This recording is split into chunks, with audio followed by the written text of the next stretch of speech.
So now you grew up around here, and you were born in 1918, right? And Yeah. you said what you were talking about the depression throughout this area. What? How did that affect it around here? Oh, people had a hard time. Mostly how they got by was on these hillsides of raising little gardens and things and canning their food and stuff like that. That's the way they got by. And they'd work sometime 1 and 2 and 3 days a week in the coal mines, and they only made about, I think, about 16 cents a ton. 16 cents a ton. They get paid by the ton. By the ton, yeah. Is it still that way today? No, no, no. So back then, now what they do? They go in and they what, carve it out or something? Oh, they go back under the mountain and they got a machine, honey, with with teeth on it, and they cut a ridge all the way across this here, just like that path, the tunnel there. They cut a ridge all the way across there.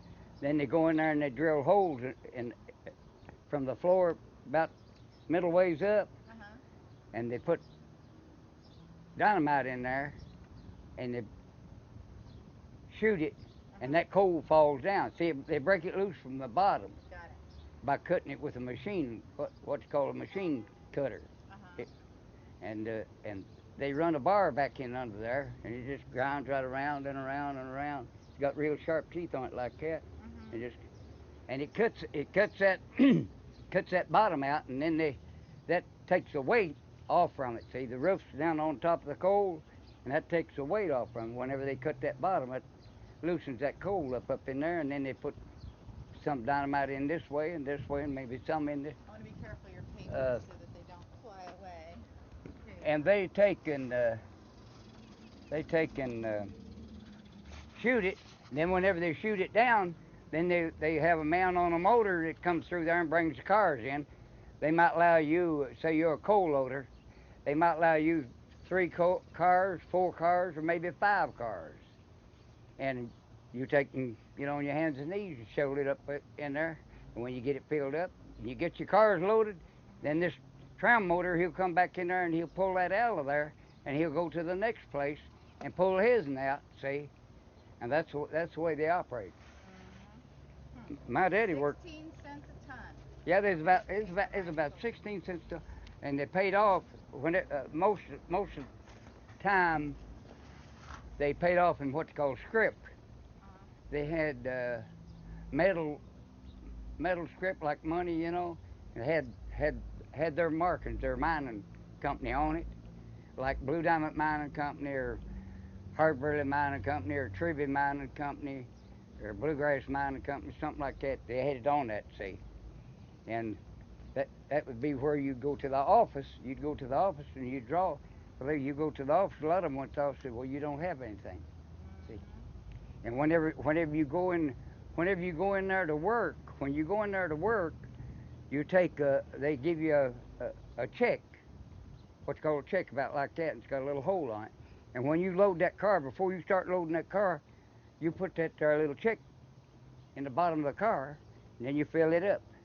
And when it gets down to the scale house, see, they paid you for the ton back in them days.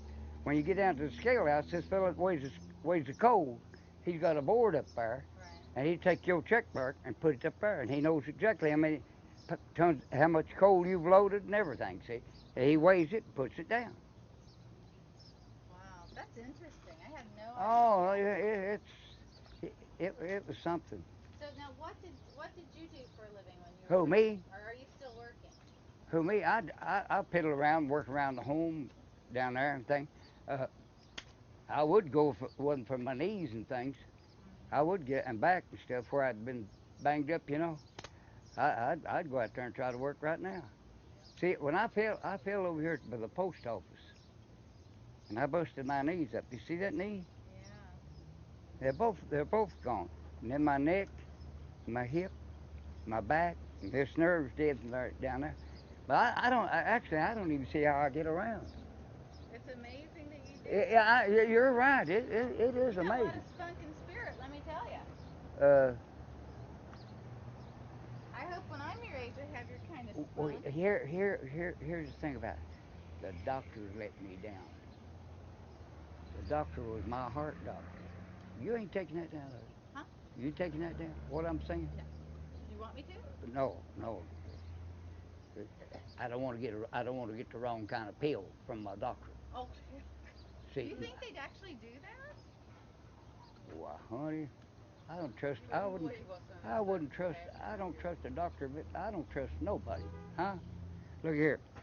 I fell over at that post office, and I reported it.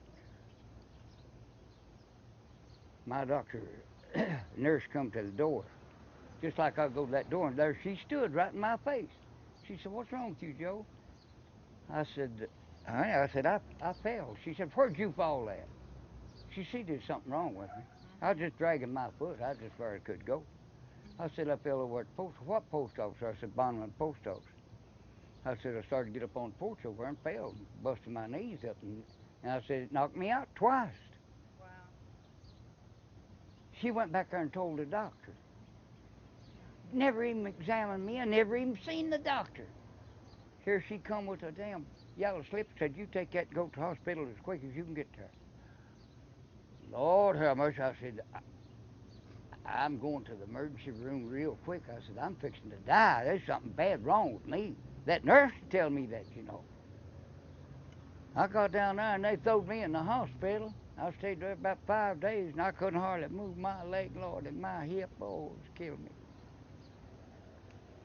Well, come to find out, hell, he was their doctor too, and my doctor. So I kept waiting for him. Now look at Anytime here. you get hurt, I'll guarantee you get hurt there and you go over at that emergency room. How'd this happen? What time did this happen? And put it right down like nobody's business on You you. better believe it. And I asked him, I said, I know what was wrong. I said, "Doc, what's wrong with my leg and my hip and neck and thing?"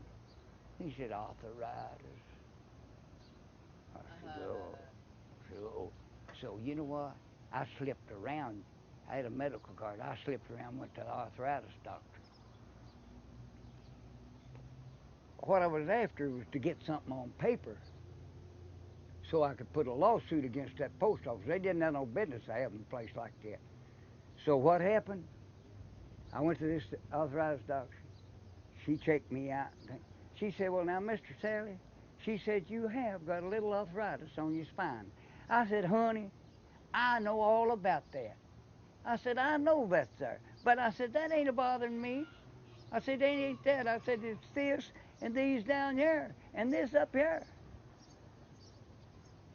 I didn't tell her that I fell. I didn't tell her that I fell. I was waiting for her to put something down. So I went and I seen me a lawyer. But first she said, "Did you see me examining you?" I said, "Yes, ma'am, I seen you examining me." She said, "I'm going to tell you, Mr. Sally." She said, "You've got a nerve dead from here down to there."